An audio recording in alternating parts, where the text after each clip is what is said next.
Estava lendo essa semana sobre um artigo chamado A Grande Transferência de Riqueza, de Jurandir Cel Macedo, que explora um fenômeno econômico global em que trilhões de dólares estão sendo transferidos das gerações mais velhas, como os baby boomers, a geração pós-guerra, para os seus herdeiros.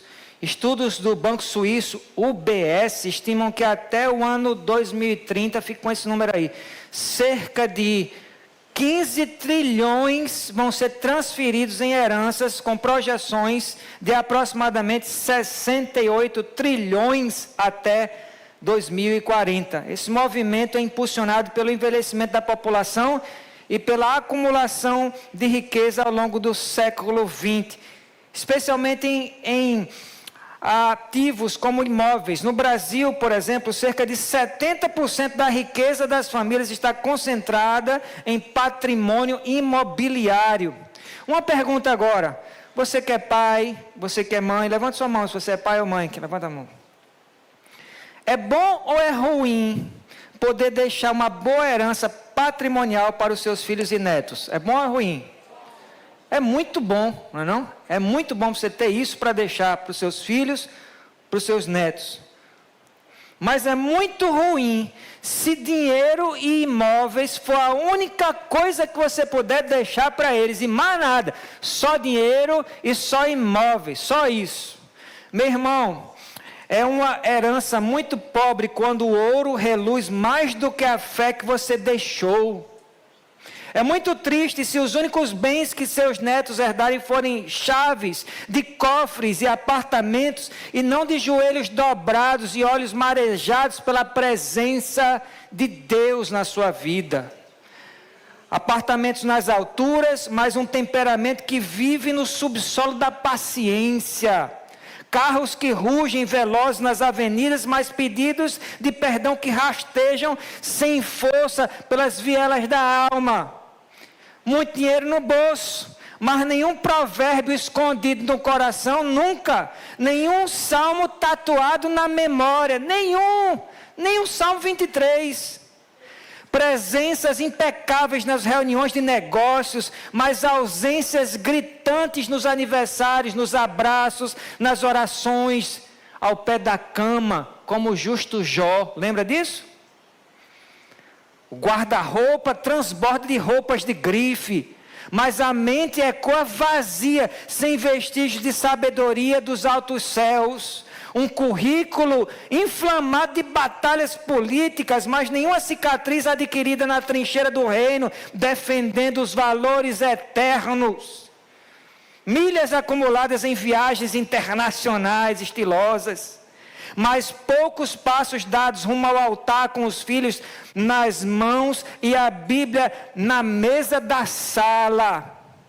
De que adianta deixar um mundo de posses? Pense comigo. Se você não ensinou seus filhos a possuírem a eternidade. Se a gente parar para pensar bem, todos nós queremos deixar um bom legado, sim ou não? Sim ou não?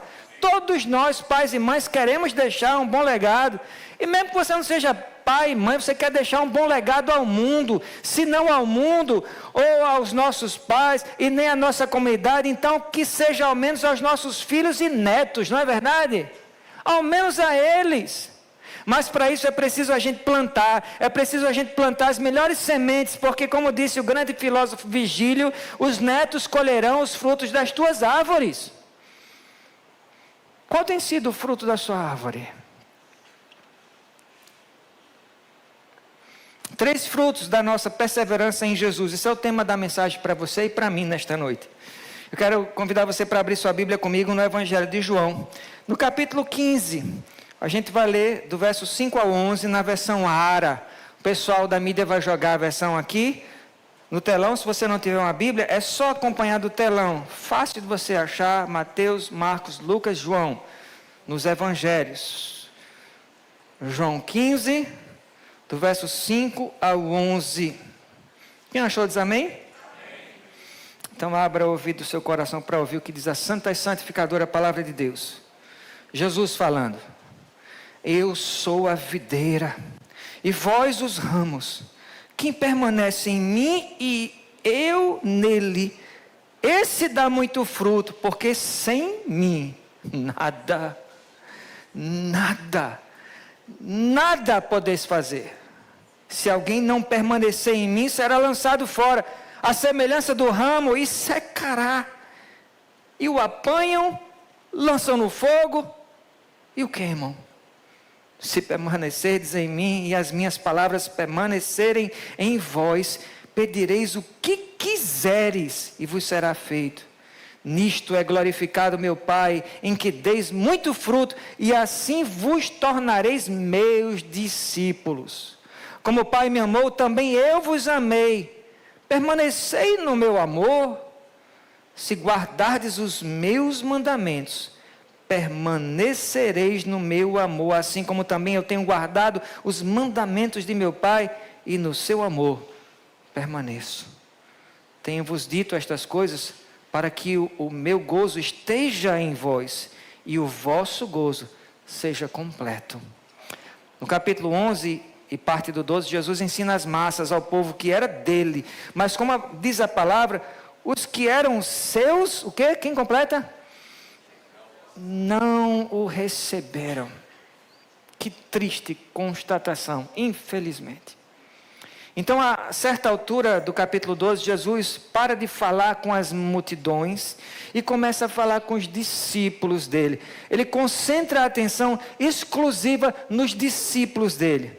Ele entra em Jerusalém, caminha pelas ruas pedregosas até o cenáculo, e lá ele tem uma conversa franca e de despedida com os discípulos dele.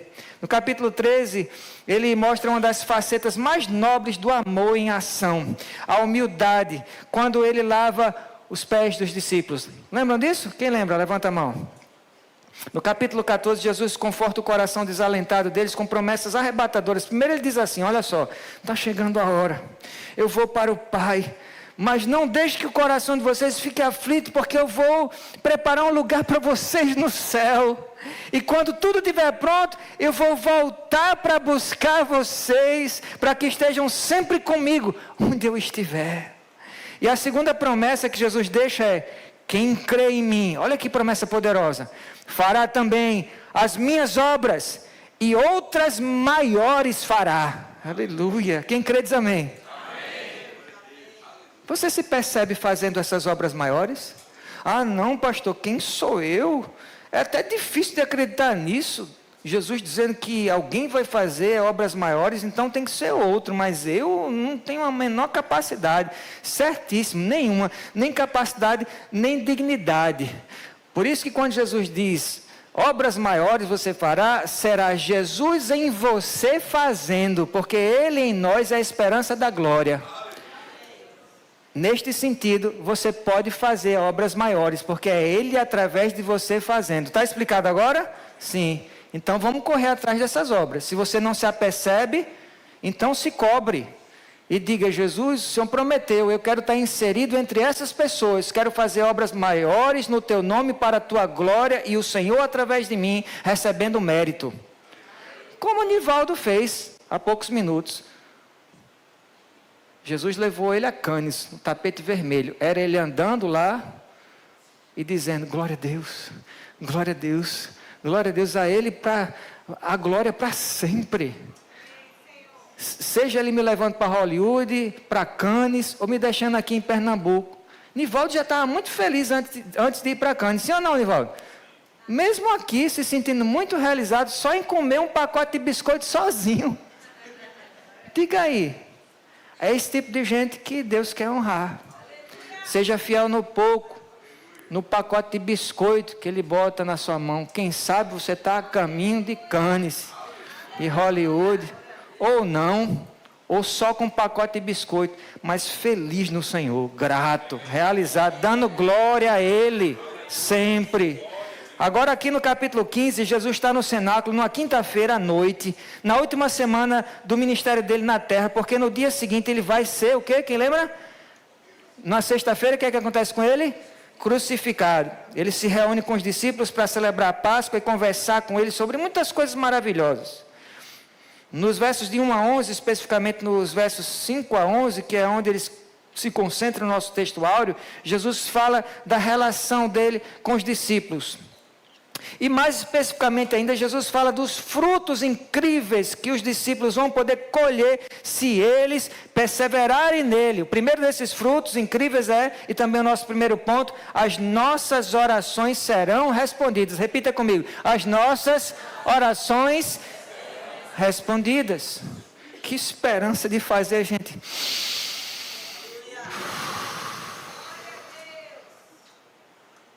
A gente tem um Deus que tem ouvidos e ouve, olhos e veem, os olhos de Deus nos veem, Ele tem boca e Ele interage conosco. Já parou para pensar nisso? Você está falando com Deus que sempre te ouve, sempre. Que esperança para a gente, que alegria para mim, para você, a gente saber que, como diz aquele louvor belíssimo, e se precisar, é só chamar. Eita glória! É só chamar. Né? Se fosse em Gotham City, você teria que jogar um bate-sinal no céu. Mas aqui em Candeias, tudo que você tem que fazer é chamar. No pensamento. Não precisa de bate-sinal, não. E o Batman leva quanto tempo? 5 minutos para chegar nos filmes? Ele pode chegar em 1 minuto. Mas Deus viaja com os anjos dele na velocidade do pensamento, gente. Se precisar, é só chamar. Isaías 64:4 diz, porque desde a antiguidade não se viu. Volte à antiguidade, viagem por todas as eras. Nunca se viu, nem com os ouvidos se percebeu, nem com os olhos se viu Deus além de ti. Olha como termina. Aqui Isaías dizendo, que trabalha para aquele que nele espera. Aleluia. Meu amado, nesta noite, uma das coisas que o Espírito Santo quer que você tenha certeza é que as suas orações são respondidas. Jesus garante a você esse resultado no verso 7, olha aí, quando ele diz assim, se, é um condicional, se permanecerdes em mim, e as minhas palavras permanecerem em vós, o que é que vai acontecer? Jesus do céu, olha o que é que vai acontecer, pedireis o que quiserdes, e vos será feito. É até difícil de acreditar, você concorda comigo, não? Tem gente que talvez até iria querer se aproveitar disso aqui. Agora, pastor, que você está falando isso, eu estou em dúvida se eu peço uma Ferrari Califórnia, um Lamborghini Gallardo, ou uma Ferrari Enzo. Bom, então você não entendeu nada. Repare que a cláusula condicional desta afirmação de Jesus aqui inclui 2 condições importantíssimas. A primeira delas é continuar em Jesus. Não basta estar nele, é preciso continuar com ele. Repita comigo, não basta estar nele, é preciso continuar. Tanta gente que começou tão bem, né? Parou no meio do caminho. Não basta estar em Jesus, é preciso continuar nele. Se você me perguntasse, pastor, o que mais parte o seu coração pastoral, não é o seu coração de marido, de pai, mas o seu coração pastoral, o que mais parte o seu coração, o que mais lhe deixa triste, eu não pensaria 2 vezes. Eu vou lhe dizer, é ver gente dizendo, Jesus é meu Salvador, no domingo, a pessoa diz no domingo. E na segunda-feira ela tem amnésia seletiva. Ela abraçou o Salvador um dia antes, gente. Inacreditável isso, mas no outro não lembra mais nem do cheiro dele. Quem é que já perdeu o pai, mas lembra do cheiro do pai? Levante sua mão. É um cheiro característico, um cheiro que esteve presente na sua vida por tantos anos, e você que vivia juntinho, abraçado do seu pai, é capaz de até hoje, passou muitos anos que ele já faleceu, mas até hoje você lembra do cheiro. Mas tem gente que abraça o Salvador no domingo e na segunda esquece o cheiro dele. É como uma decisão feita por alguém que tomou todas e não lembra de nada no dia seguinte. Afinal, estava bêbado no dia anterior. O que mais me entristece é ver gente que flerta com Deus, mas nunca quer compromisso. É um namoro casual com o eterno. Não é um fica com uma pessoa qualquer. É um namoro casual com o eterno. E sem aliança, sem altar, sem entrega. É ver gente, o que mais me deixa triste é ver gente que diz eu amo o Senhor, eu amo Deus, mas passa pela porta da igreja como se ela fosse só mais um prédio da cidade. É só mais um prédio qualquer. Dizem que são do reino, mas vivem como turistas espirituais. Nunca se firmam, nunca plantam, nunca frutificam. É ver gente que se batiza num mês com lágrimas nos olhos, como eu já vi muitas vezes, lágrimas. Eu tenho os nomes das pessoas, as imagens dessas pessoas rolando na minha cabeça. Eu não falo isso aqui aleatoriamente. Então eu quase que sou assombrado por essas visões. Essas pessoas que estavam com lágrimas nos olhos e no mês seguinte some como se Deus fosse um evento, gente. E não uma aliança, um evento. O que mais me entristece é assistir sorrisos acesos por uma fé que parecia fogo, mas era só faísca de palha seca que o vento levou na primeira tempestade. É de doer ver uma geração que confunde sensação com salvação, que segue Deus só enquanto Ele resolve, só enquanto Ele responde, só enquanto Ele realiza, mas no silêncio dEle, somem, como se o céu só valesse a pena se chovesse bênção na hora certa. O que mais me entristece é ver corações com potencial de altar, vivendo como se fossem só vitrines, bonitos por fora, vazios por dentro, sem sacrifício, sem presença, sem fogo contínuo. Agora isso é um tanto intrigante e precisa ser bem entendido, porque tem muita gente que fica confuso com essa afirmação de Jesus, quando ele diz assim: se permanecerdes em mim. Como assim, pastor? E se perguntam assim: mas como alguém pode estar em Jesus e depois deixar de estar nele? Como é que é possível isso? Ou, se a gente olhar o verso 6, parece que a coisa fica mais complicada. Veja aí, verso 6. Parece que a coisa fica mais complicada ainda, aparentemente, porque Jesus diz assim, ó, aqui: se alguém não permanecer em mim, o que é que vai acontecer? Será lançado fora, a semelhança do ramo, e secará, e o apanham, lançam no fogo, e o queimam. Não é intrigante? Não é no mínimo intrigante? Existe inclusive muita gente que usa este verso como prerrogativa para dizer que a salvação se perde. E que é isso que Jesus está dizendo aqui, que a salvação se perde. Mas será que é isso que ele está dizendo? Sim ou não? O que é que vocês acham? Não, não é isso que ele está falando.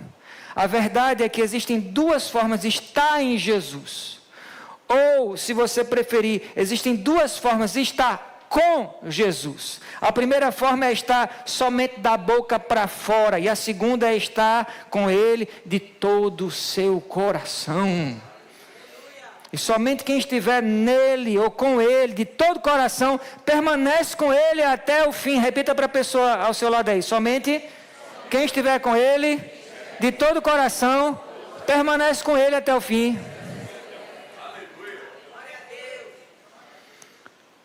Mas pastor, e quanto aos desviados? Meu irmão, deixa eu falar para você, eu já falei aqui no púlpito, vou repetir. Se você pecou hoje alguma vez, você esteve desviado. Mas foi só no pensamento, foi 30 segundos. Sim, você se desviou por 30 segundos. Então, em tese, todo cristão é uma espécie de Rocky Balboa. Cai, levanta, cai, levanta. Cá levanta, cá levanta. No fim a gente vence, amém? Mas só que a gente tem a tendência de achar que os desviados são aqueles que ficam muito mais tempo longe da presença, que se desvia por um tempo maior. A única diferença aqui é a questão de tempo. Mas quando você peca, você está temporariamente desviado do seu propósito. O fato é que se a gente se desvia por 30 segundos e volta, ou aquele desviado se desvia por 10 anos e volta, nós, glória a Deus, permanecemos no Senhor. A palavra aqui, permanecer, meinete, do grego, que Jesus repete várias vezes no capítulo 15, nesse contexto quer dizer apresentar provas, escute isso, concretas, de que a pessoa é salva, ou melhor, mostrar mudança de vida, passar a ter nojo, ojeriza, asco, ânsia de vômito das coisas que Jesus abomina, e amar tudo que Jesus ama. É você ver uma notícia do tipo que pessoas estão fazendo abaixo-assinado para os bebês reborn serem atendidos no SUS, e você querer vomitar. Isso é parte da prova do nosso cristianismo. Me dá um frio na barriga e na espinha quando eu penso da possibilidade que a moda dos bebês reborn também chegue na casa do Senhor entre os crentes. Alguém disse misericórdia. A gente só não faz o sinal da cruz porque a gente não é católico, mas até dá vontade, né? Então a gente diz misericórdia. Sabe que eu estou escutando mais sobre essa moda dos bebês reborn? Tem casais, namorados ou casados, que adotam um bebê reborn. Aí o cara sai de casa e a mulher quer pensão.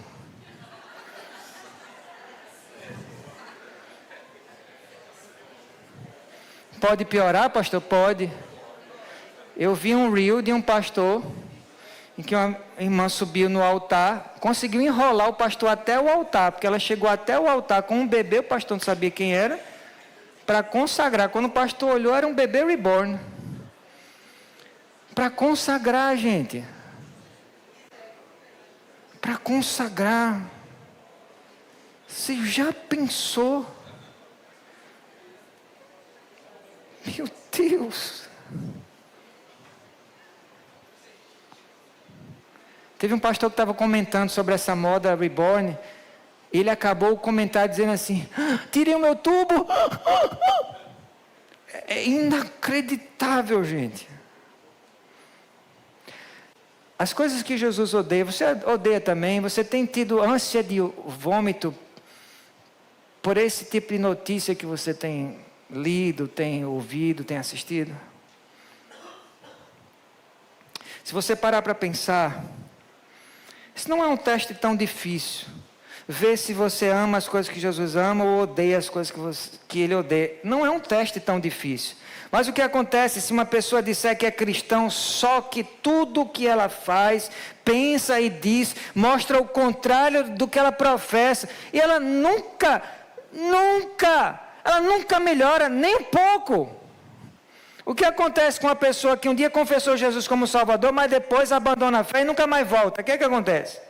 Bom, o que acontece é que essa pessoa vai assistir penosamente a vida dela se esvair nas próprias veias e murchar como um galho arrancado de uma árvore que logo seca e só vai servir para fazer lenha, só isso. A metáfora do verso 6 é de condenação, tanto nessa vida quanto na próxima, para uma pessoa que não permanecer em Jesus, ou com Jesus verdadeiramente até o fim, pois só permanece com Ele até o fim quem estiver com Ele verdadeiramente desde o início. Repita comigo: só permanece com Ele até o fim quem estiver com Ele desde o início.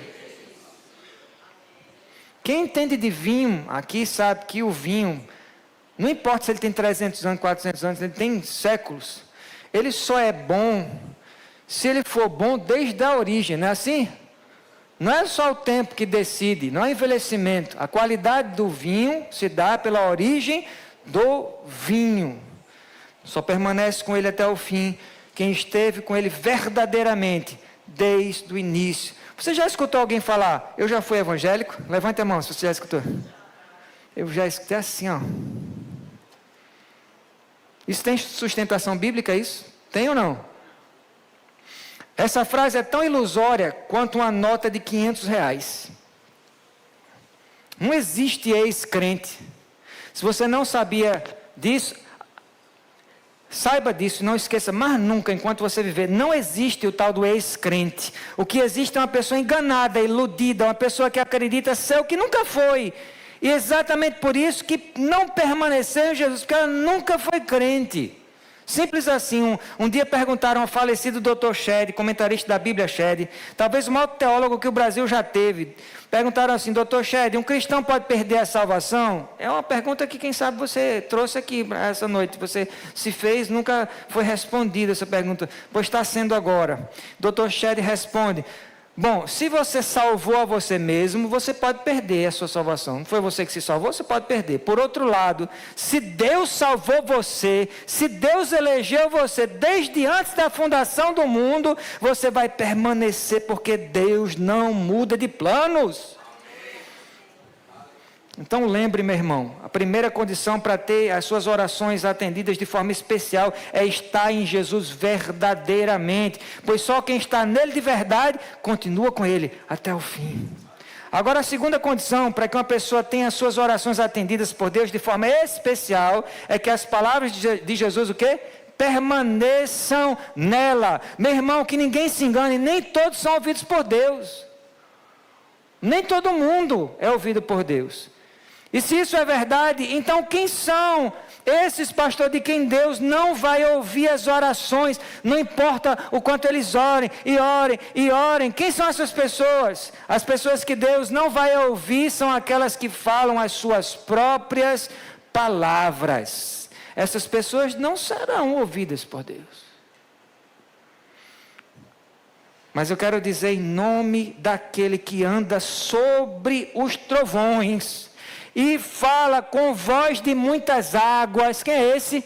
É o Senhor, que a você, eu quero dizer que a você, que carrega a palavra na sua boca como espada afiada, no seu coração como se fosse uma joia rara, a você que saboreia a palavra de Deus como quem degusta assim, algo sagrado mesmo, você que repassa os versículos mentalmente na sua mente como quem dá replay no que é eterno, do nascer do sol até o último piscar antes de dormir, porque tem gente aqui que faz isso, a você que encaixa a Bíblia nas suas conversas do dia a dia, como quem tem o céu no seu repertório, na sua fala, nas suas conversas, que aconselha com a verdade, consola com promessas, vibra com o que Deus já disse a você, meu amado. A resposta do Rei da Glória é certa, é viva e é sobrenatural. Aleluia! Então não saia daqui sem essa certeza, meu irmão. O céu se inclina quando você ora. Os anjos se posicionam quando você declara, e o trono se move quando você entrega. Sabe por quê? Porque quem tem a palavra, não só na boca, mas no coração, tem o verbo no comando. Agora é claro que isso não sugere que Deus vai se transformar no seu gênio pessoal da lâmpada. Não é nada disso que eu estou falando, não é isso. A afirmação de Jesus é condicional. E o raciocínio por trás dessa afirmação é bem simples. Ou seja, se você estiver conectado a Jesus, que é a videira verdadeira, você vai ficar cada dia naturalmente, sem forçação de barra, mas parecido com Ele. Afinal de contas, você é o galho dessa árvore. Não é sobre o galho, é sobre a árvore, é sobre onde o galho está conectado. Isso quer dizer que as suas orações não vão ser, vamos lá, egoístas. Suas orações vão ser exatamente o tipo de oração que Jesus faria, amém? Você certamente lembra do que Jesus disse em frente ao túmulo de Lázaro em oração. Você vai lembrar disso. Ele disse assim: Pai, eu sei que tu sempre me ouves.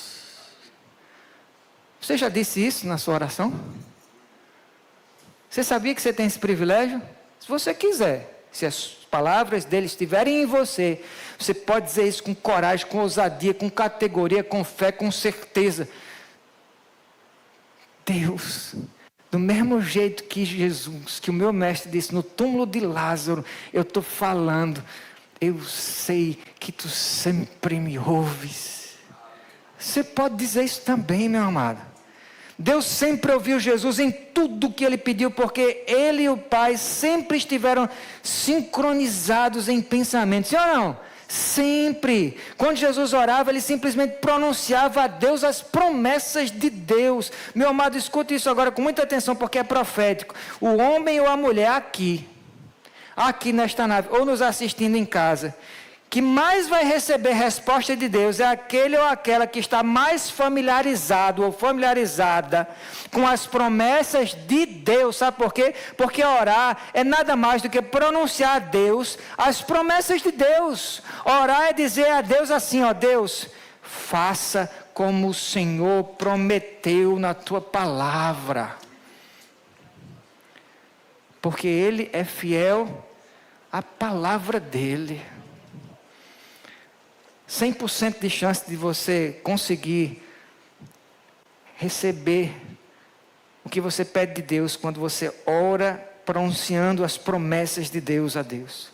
Meu amado, escute isso quando você orar, próxima vez que você orar, pronuncie as promessas de Deus ao Senhor. Orar é colocar na taça de ouro de um anjo uma promessa que esse anjo faz chegar até o trono de Deus Pai, pela força dos gemidos inexprimíveis do Espírito Santo.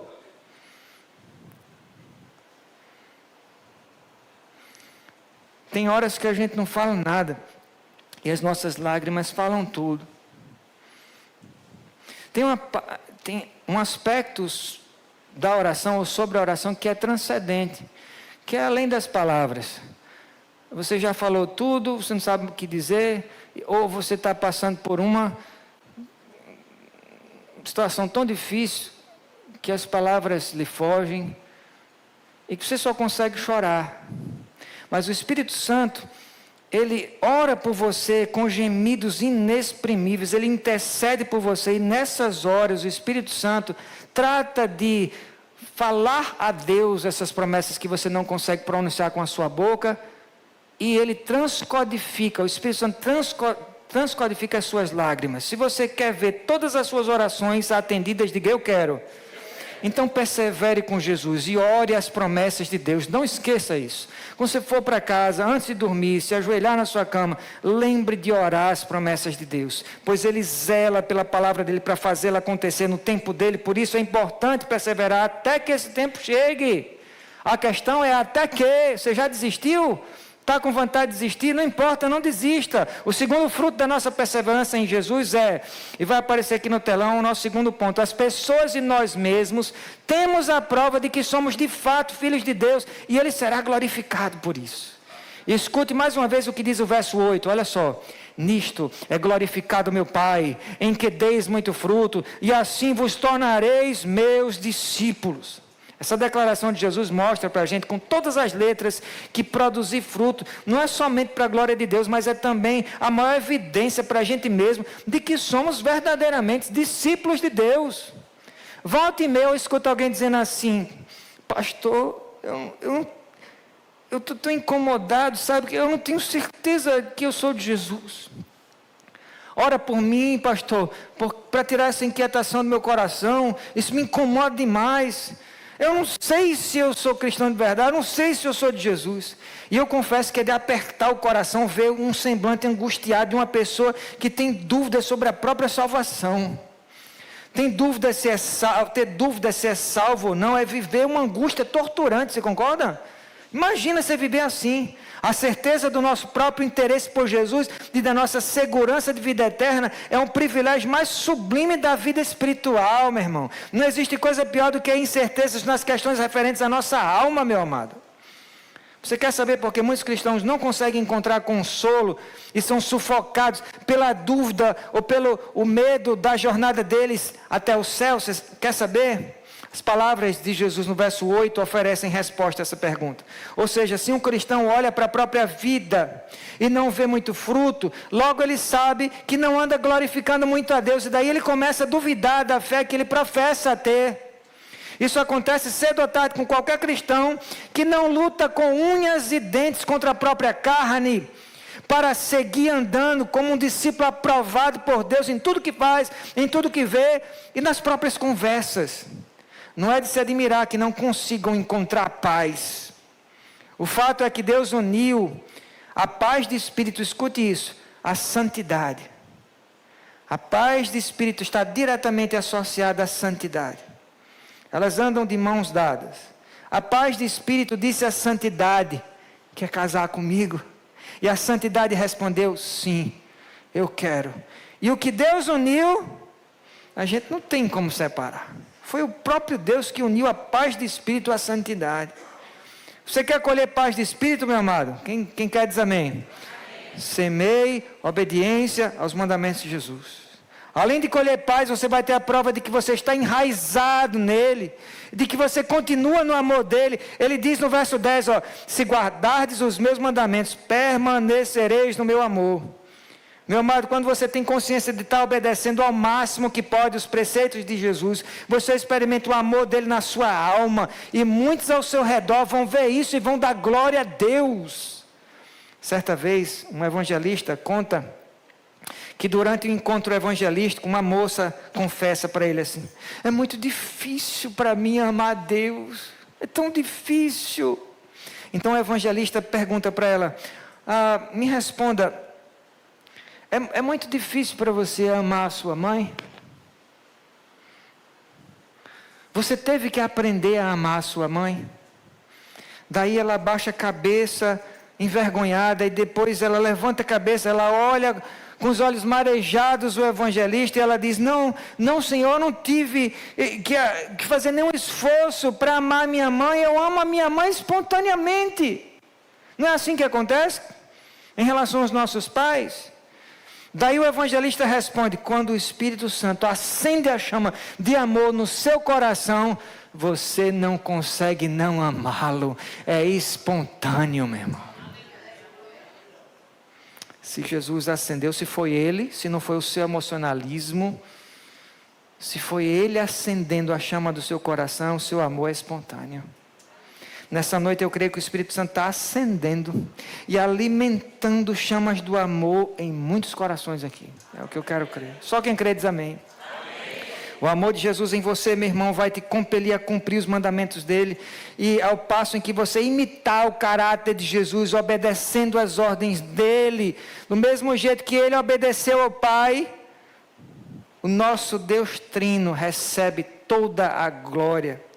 E vai se alegrar em ver você refletir o caráter do Filho dele. E sabe o que é que vai acontecer mais? Ele vai procurar oportunidades para, em resposta à sua perseverança, derramar bênção sobre a sua vida.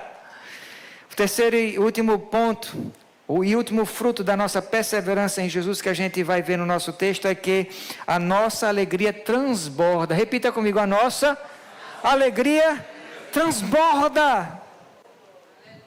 Será que você pode dizer nessa noite que você está sinceramente alegre? Alegre de verdade mesmo? A despeito de tudo estar como você esperava, ou a despeito de você não estar vendo nada de surpreendente, mas estranhamente, inexplicavelmente, você está alegre mesmo assim, alegre de verdade.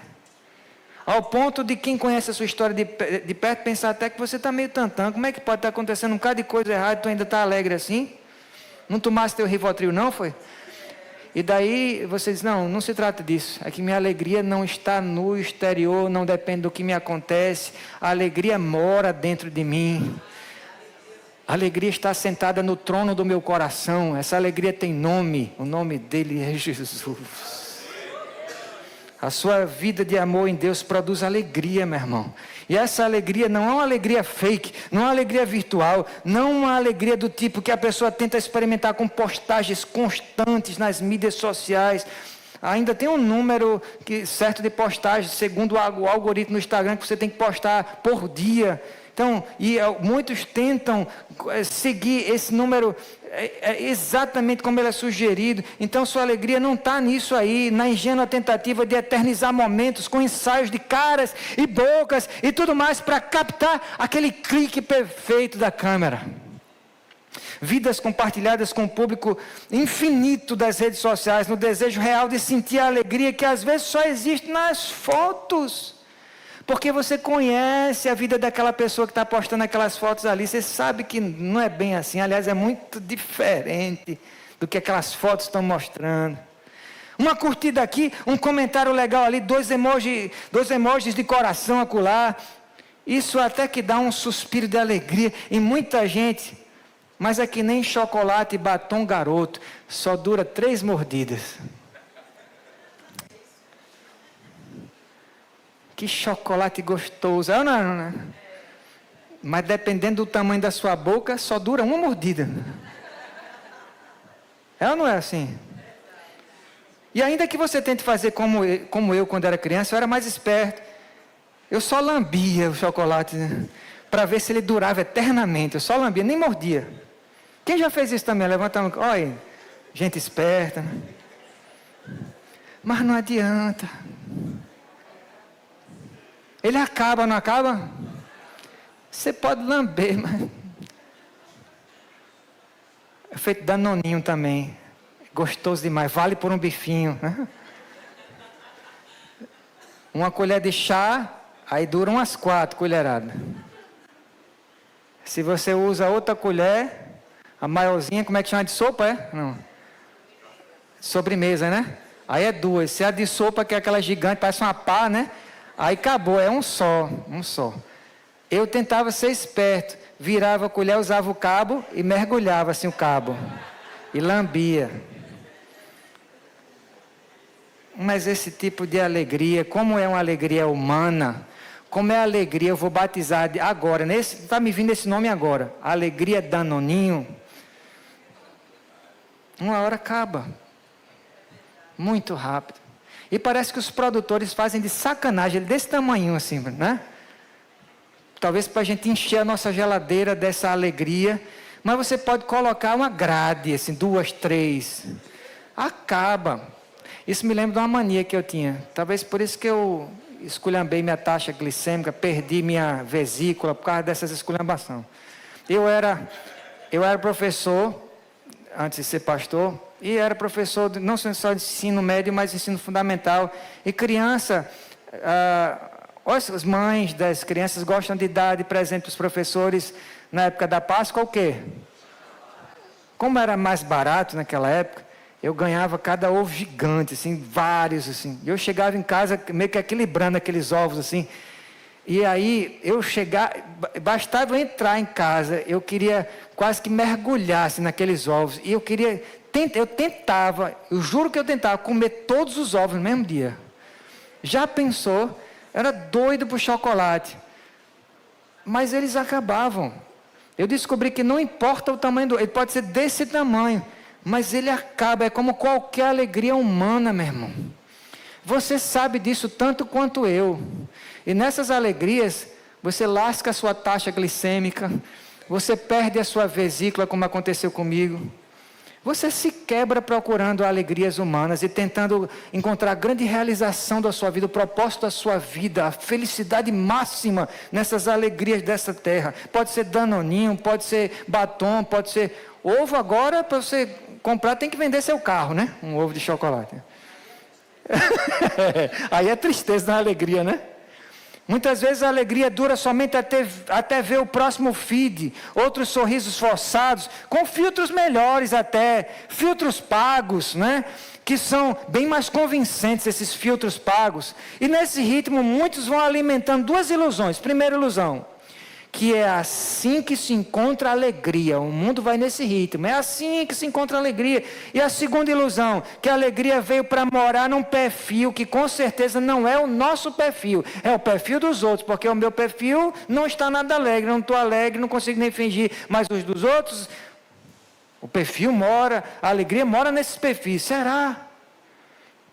Só que a alegria transbordante e verdadeira está acima do que os cliques de um iPhone 16 Pro Max jamais poderiam capturar. Sabe por quê? Porque a alegria de verdade, duradoura e transbordante, só Jesus tem para dar, meu irmão. E é Ele mesmo, Jesus, foi o primeiro a experimentar a alegria de viver no centro da perfeita vontade de Deus e desfrutar do amor do Pai Celestial. Em João 8,29, na versão NVI, diz assim, Jesus diz, e com certeza com o coração saltitante de alegria, Ele fala, aquele que me enviou está comigo, Ele não me deixou sozinho, pois eu sempre faço o que lhe agrada. Meu amado, levante sua mão se você gostaria de sentir a presença de Deus de forma mais forte e manifesta na sua vida. Está aqui quem quer. Então se prepare para ouvir isso, segure nas cadeiras, se prepare para ouvir isso. Cumprir a vontade de Deus, reforça o seu senso de presença dEle, manifesta na sua vida, atrai as bênçãos dEle sobre você e enche o seu coração de alegria. É assim que você encontra alegria. É poder dizer, hoje pela misericórdia de Deus, eu consegui segurar a minha língua no trabalho, eu não murmurei, eu não encontrei uma briga gratuita, eu não comprei aquela provocação de fulano, eu voltei para casa vitorioso no Senhor. É assim que você encontra a alegria. Colecionando vitórias de quem tenta ser obediente às promessas de Deus. Meu amado, é assim que você vai achar alegria. E essa promessa que Jesus está entregando aos discípulos dele aqui no nosso verso, Ele entrega a você também quando Ele diz no verso 11, olha só, tenho-vos dito estas coisas para que o meu gozo esteja em vós e o vosso gozo seja completo. Talvez tenha gente aqui alegre, mas não com alegria completa. Você vai dizer assim, pastor, eu estou com o meu nível de alegria, o meu termômetro de alegria aqui 70%, mas não está bom não, pastor, eu não estou passado por média, o senhor que é professor sabe que média 7 eu passo. Mas não é isso que Jesus está querendo, o alvo dele é que a sua alegria esteja em 100%, seja completa, não é 98%, não é 9,7%, não é 8,5%, realmente 9,8% não notável, é quase 10%, mas Jesus quer que você seja completo na sua alegria. Jesus diz isso sabendo que semear a vontade de Deus e colher os frutos dela é um processo, e um processo que acaba se personalizando e se transformando na sua alegria. E é bem verdade que no começo isso pode ser até parcial, mas o alvo final é que você experimente a alegria em plenitude, sem sobrar nenhum espaço para a ansiedade, que alguns estão aqui ansiosos, nenhum espaço para o medo e nem para a insatisfação. Quem sabe é você, eu não sei, mas talvez você está aqui, mas está insatisfeito, você está com medo, você está meio ansioso, você está preocupado. No momento em que o nosso texto acontece, os discípulos estão tristes por um lado, mas com uma promessa de alegria por outro. Jesus está direcionando o pensamento dos discípulos para o futuro. Ele está dizendo assim, em outras palavras, vocês podem estar tristes agora, como quem sabe tem alguém triste agora. Mas vai chegar uma hora em que vocês vão experimentar a alegria transbordante. É o que Jesus está dizendo. E essa promessa de Jesus se cumpriu na vida dos discípulos, meu irmão. E como se cumpriu? O mais intrigante de tudo é que essa promessa de alegria se cumpriu paradoxicamente, porque é um paradoxo mesmo, uma aparente contradição, é o que a teologia chama de antinômio, é uma aparente contradição. Olha como é que se cumpriu essa alegria, a partir do mesmo evento que causou a mais profunda tristeza neles, a cruz de Jesus. A cruz de Jesus, que causou tanta tristeza neles, também foi um motivo de tanta alegria. Que paradoxo! Essa mesma cruz que se tornou a fonte especial de alegria para o mundo inteiro. Essa cruz que se tornou o catalisador do amor e do poder pelo qual você se torna capaz de cumprir toda a vontade de Deus, meu amado, pela cruz do nosso Salvador. Esse é um caso peculiar e ao mesmo tempo não muito raro em que Deus faz a alegria surgir em meio ao sofrimento. Levante sua mão se já aconteceu com você. Já aconteceu de alguma vez na sua vida você experimentar alegria a partir do sofrimento? Levante sua mão se já aconteceu. Várias pessoas. Só você sabe, ou talvez quem conviveu com você no momento, as pessoas mais próximas sabem disso. A alegria pode surgir a partir do sofrimento. Pois é, muitas vezes as aflições se mostram uma bênção. Muitas vezes uma aflição leva uma pessoa à conversão, leva uma pessoa a maior idade cristã, porque tem gente que fica sempre anão espiritual, sempre crianças espirituais. É preciso atingir a maturidade cristã, essa maturidade envolve sofrimento tantas vezes, esse sofrimento leva uma pessoa à transformação, leva uma pessoa à alegria duradoura.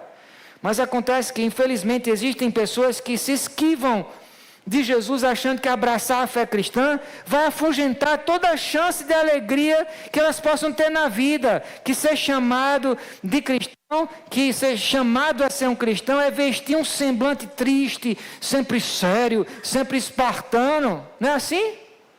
Talvez você conheça pessoas que têm a impressão que ser cristão é ver uma vida chata, piegas, triste, retrógrada. Talvez você pensou assim antes de ser cristão. Mas muito pelo contrário.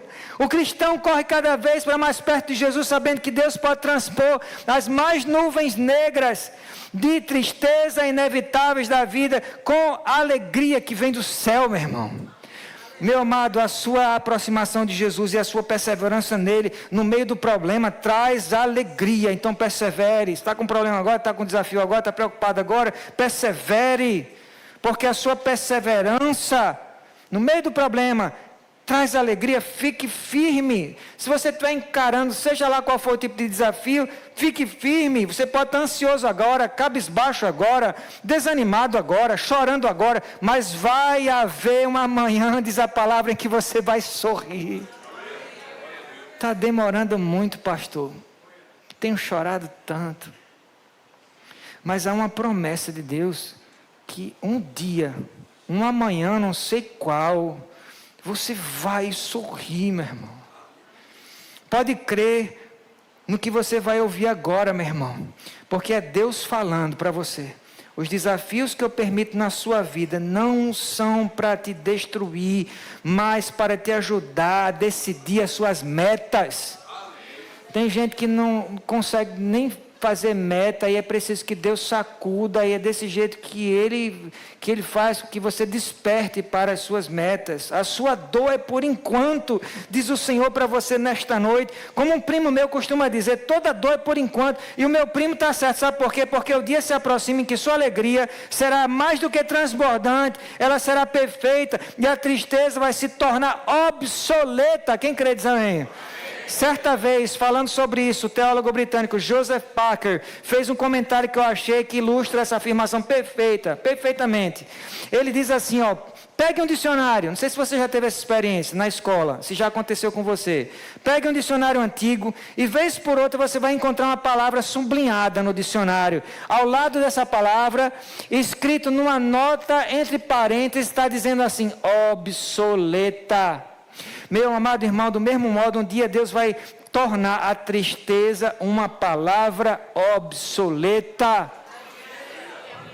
Num lugar onde não haverá mais choro, nem dor, nem lágrima, porque tudo se fez novo. Até o meu cabelo de Brad Pitt em Lendas da Paixão. Eu quero dizer para você mais uma vez que este dia tão esperado pela gente está chegando, meu irmão. Está chegando. Quem sabe seja hoje.